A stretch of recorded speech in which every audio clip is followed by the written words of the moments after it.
Everything can change in an instant, whether or not you're ready. This wasn't the world I wanted, but it was the one I found myself in. This time I'm ready. Because I know war. War never changes. Welcome back to Fallout 4 and another settlement build. Today we are doing Nordhagen Beach. I don't know when's the last time any of you guys were at the beach, but we're going to the beach today. This was actually a very fun build, a very clean kind of settlement, a couple of things you can scrap and everything like that. I actually enjoyed this one. It's quite a fancy type of settlement this. For those that don't know where it is, you have Nordhagen over here. We've got Easy City Towns, Libertalia. Fort Strong is just down the road. That's a quest that you get with the Brotherhood. And you can see here's Boston Airport and the Prydwen. So there's Libertalia, and you can see there's the Prydwen. So we're close by there. I did a couple of different things, used some new things in this one I haven't used before. Looking from the outside, first thing you'll see is our first attack enemy spawn point, which is literally right here with this pellet wood and everything's lying. You can see here with my machine guns and things over here.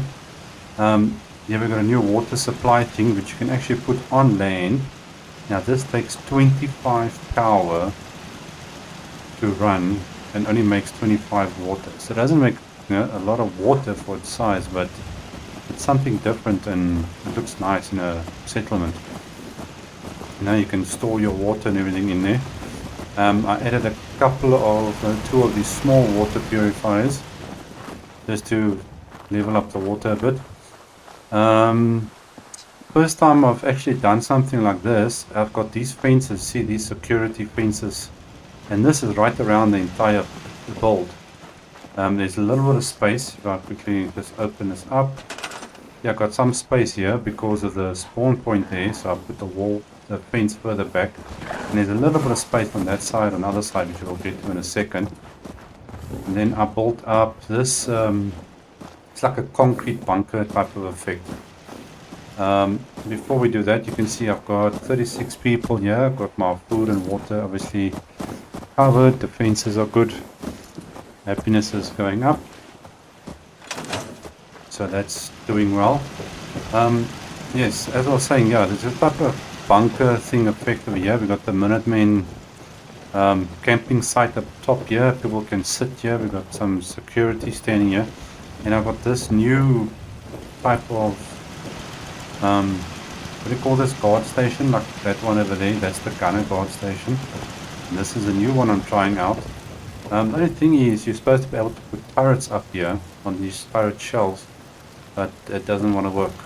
It doesn't want to take turrets. Maybe I did something wrong, but it's something different and nice to use. Our next spawn point, and what you can see, we've got our turrets and things up here. That is right between these trees, right over here. Here's our next spawn point, so you can see that's why I placed those weapons and things over there. And then we got a single little gate coming out because for some reason there are people, settlers, spawning or jumping on here or coming through this side, even when there was fence here. So I had to put this gate in here so that they can come through again, and I had to put a ladder here so that they can walk down to get off there, because they were just standing there the whole time. So luckily hopefully I don't have enemies coming through.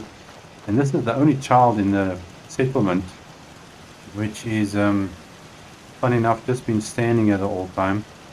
I think I might have taken away his bed, and that could be the reason, because child beds are smaller and suited to their size, and obviously now I replaced all the beds.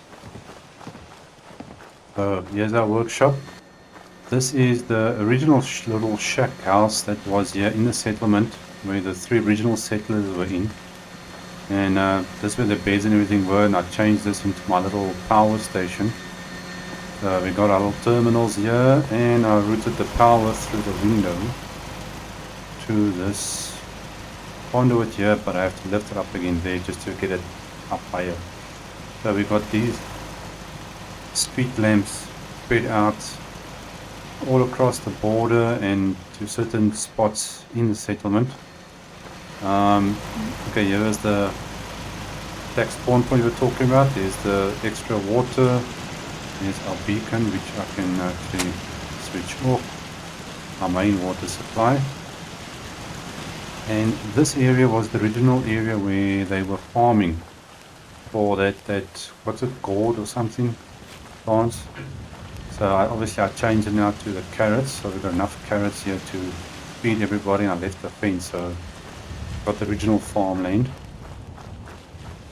And here we got our next spawn point. Now actually there is 2 here.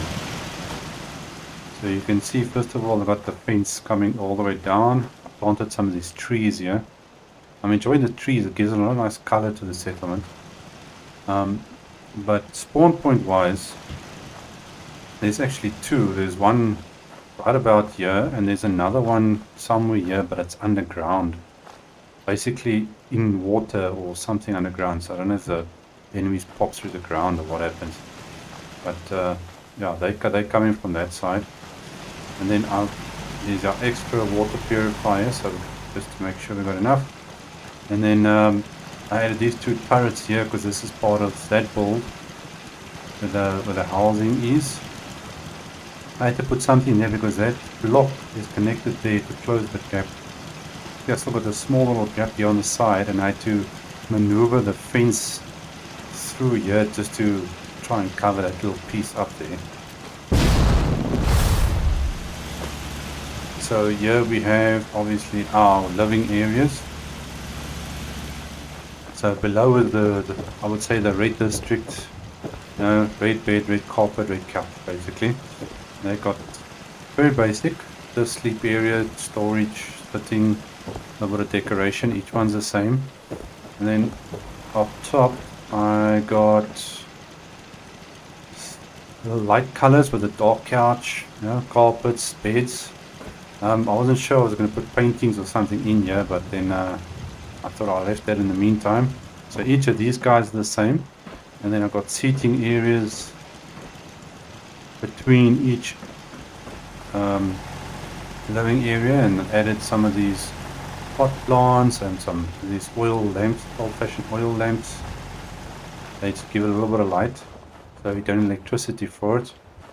And I use some of these round lights for the inside and the outside, the round ones. So it's got the same type of look. And you guys probably remember this from Spectacle Island and the Oberlin Station settlements. You got the same type of build with this white housing areas.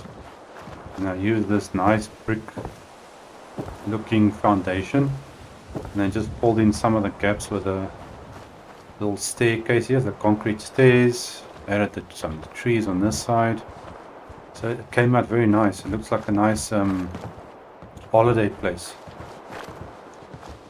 I really like this flooring. This looks kind of cool. And I use a different one over here. I think this is the same one I was using. Yeah, this was the same one I was using there, the brick effect. It's the same one. So it's got the same look, and then just change it up. So it looks like with this is a lot of cement and brick plastered together, and then you've got this wall and floor effect for this side. And here we have all our shops. As you can see, the people here, they've been doing a lot of drinking. Got milk and cold drinks and alcohol and everything here. Got all our shops. Here's that trusty old bar. Okay, we got our general store, armor, clothing, weapons clinic.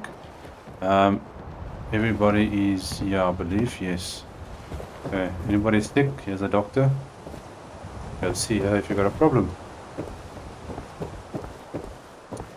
This settlement is quite big to build on. I would probably say it's in the medium range from a lot of the settlements you can build on.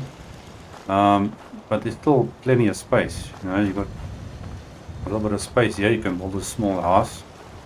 You've got this area down here.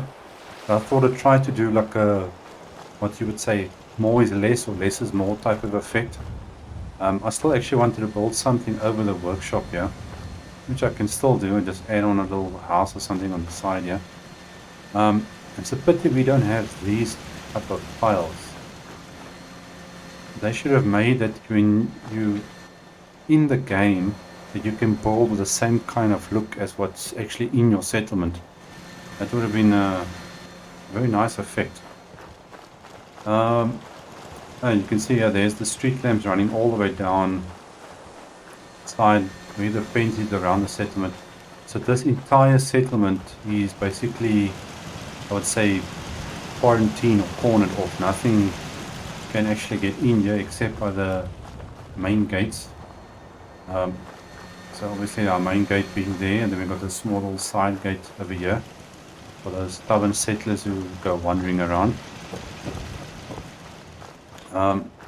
Only issue I tried having was fixing some of this. You can see it looks like it's floating a little bit over there and over there, because I didn't want to take a block. This is right on the edge of the building area. You can't place. It allows me to place up top, but not at the bottom for some reason. You know, I tried to fill it up. Well, I think that's about it. We've got 4 spawning points, one of which is actually underground. So I've got obviously the turrets by each one that you can see. We've got our shopping area. We've got our little power room. Farmers going, nice and small. Enough to feed the whole village. And we've got obviously our living area. This fit in perfectly. So we've got 4 beds and we've got 9 units, 9 houses. It gives you exactly the 36 you need. So that came out perfectly. I was very happy with this build. It came out very nice and neat. Well guys, I think that is going to be it. What else is there? Well, except for the roof. Anything I did differently, you can see this roof a little bit see-through. It's part of the barn build effect, the see-through floor, so it adds a bit of shade but covers the roof at the same time. Other than that, that's everything. We got one heck of a view. Well guys, thanks for joining me. I'll see you next time. Cheers.